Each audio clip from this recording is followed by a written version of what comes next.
మీ అందరికీ నా హృదయపూర్వక వందనాలు. చెమ్మగలిగిన దేవుని పిల్లారా, మీ హృదయాలు వెలిగించే మాటతో ఎక్కువ మీ ఎద్దుకొచ్చున్నాను కనుక మీరు నేను కలిసి ప్రభు మాటలు ధ్యానం చేసుకుందాం.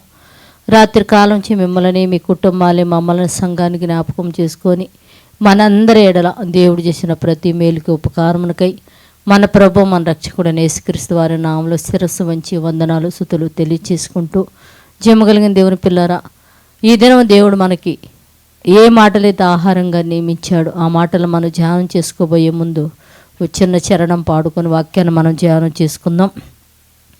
యెహోవా నా బలమా, యథార్థమైనది నీ మార్గం, పరిపూర్ణమైనది నీ మార్గం. యెహోవా మనం చూడగలిగితే దేవుని పిల్లరా, కీర్తన గ్రంథము 37 అధ్యాయము 5వ వచనంలో నీ మార్గమును యెహోవాకు అప్పగింపుమని రాయబడింది. దేవుని పిల్లరా, నీ మార్గము యెహోవాకు అప్పగించమని ఎందుకు చెప్తున్నాడంటే, నిజంగా మన మార్గాల్లో దేవుని పిల్లలారా మనం వెళుతున్నప్పుడు ఎన్నో ప్రమాదాలు పొంచి ఉంటాయి. ఎలాగా?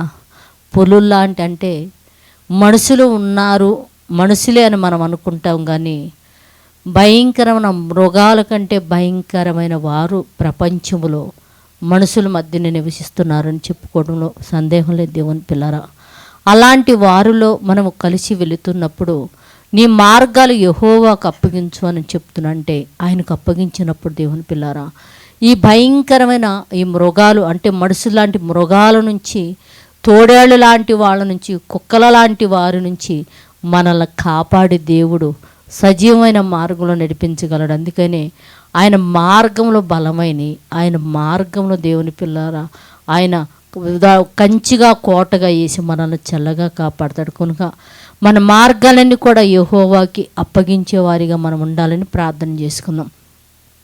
జీవము కలిగిన మా పరలోకపు తండ్రి, నాయన నీ కృప కలిగిన నామానికి వందనాలయ. మా బలమును చూసుకొని నాయన, మా బలగాన్ని చూసుకొని మేము అతిశయపడి గర్వించే వారిగా కాకుండా తండ్రి, మా మార్గములన్నిటినీ నీకు అప్పగించి నీ మీద ఆధారపడి ప్రతిఫలం పొంది సంతోషించే వారిలో మేము ఉండునట్లు సహాయం చేయమని అడుగుతున్నాయినా. ఎంతమంది అయితే తండ్రి మా బలాన్ని, మా అధికారాన్ని చూసుకొని ఎంతమంది అయితే విరవీగి గుంటలో పడి లెగవలేకున్నారో తండ్రి, అట్టి బిడ్డలకి మీ చేయినిచ్చి లేవనెత్తి నైనా ఆ బిడ్డలో నీ మీద ఆధారపడి ఆనుకొని నీ వలన విజయం సాధించే వారిగా ఉండటాను కృపణను గురించి సహాయం చేయమని మా రక్షకుడు నీ కుమారుడు యేసుక్రీస్తు వారి నామములో ప్రార్థన అడుగుతున్నాము తండ్రి. ఆమెన్. మీ అందరికీ నా హృదయపూర్వక వందనములు, ధన్యవాదాలు.